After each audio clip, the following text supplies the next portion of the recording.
Pregnant and attacked. A woman in Queens never saw it coming. And now there's video you need to see to track this guy down. Cloudy skies for now, but the heavier rain moves in, timing it out for you through morning.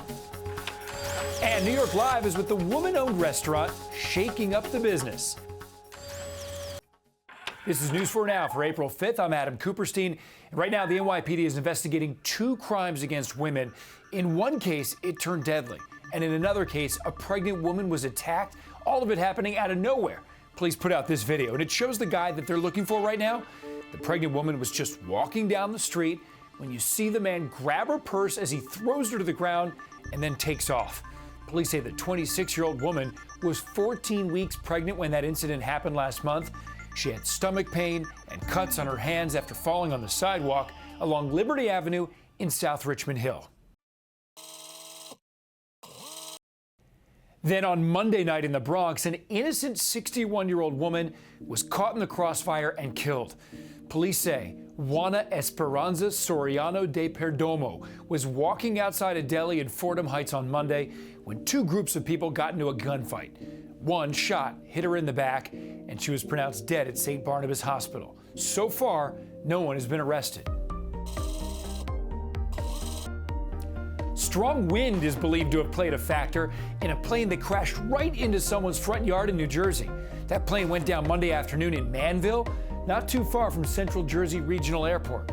We're told the pilot was alone and was almost home after being in the air for about 400 miles. The flight was from North Carolina to here, and I think it left somewhere near Greensboro. No injuries were reported after the crash. This is the second crash landing here, though, in about 3 years. In 2019, a pilot got stuck in a tree for hours after his plane went down. Well, New York City is launching a digital billboard campaign urging Floridians who might be frustrated with the state's Don't Say Gay law to come on up to New York. Other folks want people to hide their color. We like to show our color, and that's the rainbow that's representative of this community. The billboards supporting the LGBTQ community are going to go up in 5 Florida cities. The privately funded ads are going to be up for 8 weeks. And this new campaign comes 1 week after Florida passed that law that bans schools from teaching about sexual orientation or gender identity in kindergarten through 3rd grade or, quote, in a manner that is not age appropriate.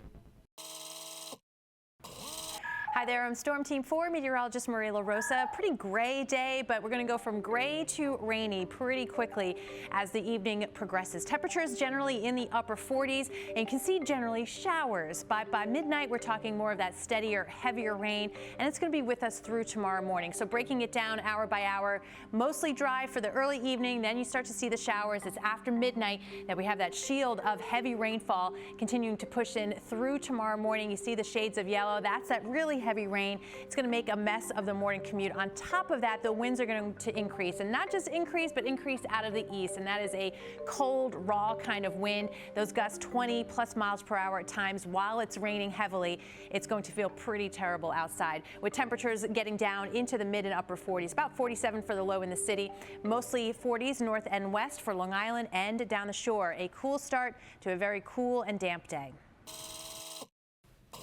In the restaurant industry, it's rare to find a woman-owned and operated establishment with women at the helm of the kitchen, the pastry program, and the bar program. But that is the case at the revamped Musket Room in Nolita, and New York Live gives us a look. In the restaurant industry, it's rare that you find a female-owned establishment with women at the helm of the kitchen, the pastry program, and the bar program. We're checking out the Musket Room in Nolita.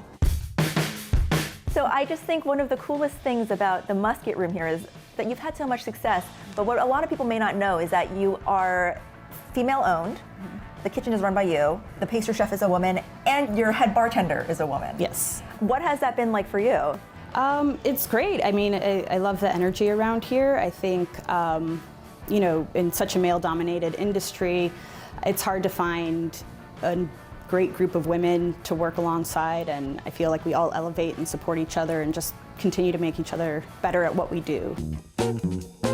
So I'm making a cocktail that I am calling I Am Woman. It's inspired by different, I guess, goddesses of different cultures throughout the ages. So each ingredient that I've used in one way or another is meant to represent, for example, the Japanese goddess of the hearth, or the Buddhist goddess of mercy and compassion, or an African goddess of love and beauty. So we have a yarrow infused simple syrup, and now we're going to do our citrus. Roku gin really complements all these ingredients. There are notes of cherry blossom, sencha tea, pepper, which really ties us all together. Well, that was like a lot of hard work that we did today, right, guys? Yeah, we got it done. So let's taste the fruits of our labors.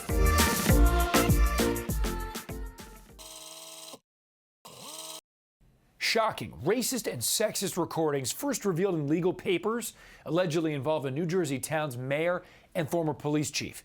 And now the question, was taxpayer money used to try to keep the whole controversy secret? News 4 Chief Investigative Reporter Jonathan Dienst has more. Good afternoon, ladies and gentlemen. It's Mayor Sal Bonacorso here. This video from the Clark Township website shows Mayor Sal Bonacorso publicly updating residents. But a couple of years ago, a police lieutenant turned whistleblower privately recorded the mayor. The mayor allegedly used racial slurs. One source familiar with the recordings provided us with a copy. A second confirmed their authenticity. And the recordings include other past examples. They was looking for some walking around or something. And the recordings include comments about female officers. As far as female cops go, I hope there's never any, but they're all disasters that I've seen. The audio includes the mayor talking to the one-time Clark police chief and a sergeant. One conversation centers on the Republican mayor having to apologize to the nearby city of Plainfield. That apology for a 2017 incident where girls basketball players complained about a puppet found hanging in a locker room. The then chief was recorded saying this. The sergeant at a different time was also heard making offensive statements. He ain't a big dude, he's just got a big monkey head on him. No denial, in fact, no comment to date from the mayor, town hall, or the two Clark police officials, despite numerous requests for comment. News 4 obtained the recordings after NJ.com first broke the story. The mayor responded to them. He did not appear to deny the tape's authenticity, but said, "I have many, many black friends in my life. I mean, I've been here 22 years, never had a problem, and all of a sudden this is coming up? I find it offensive. I do." Mayor Adrian Mapp of nearby Plainfield believes Clark residents should demand Mayor Bonacorso resign. To use those kinds of racist remarks is something that cannot be overlooked. They can't be explained away, and clearly it was his voice on the tape. Mayor Mapp says the racist remarks in Clark Township are just one symptom. Black folks have been afraid at times to go through Clark because of the kind of profiling that we have experienced over the years as a people. This is the man who made the recordings, Lieutenant Antonio Minata. Through his attorney, Minata declined comment. Lieutenant Minata has told others he has faced retaliation. Past legal papers obtained by News 4 show the town paid Minata $400,000 on condition he turn over the offensive recordings. That's an abuse of the public purse. The tapes were turned over to the town 2 years ago, but were kept secret until now. Back in 2020, the Union County prosecutor took over the Clark Police Department amid misconduct allegations. A report is expected to be released on that, but it's not clear when. Well, thank you so much for joining us. We'll see you right back here tomorrow.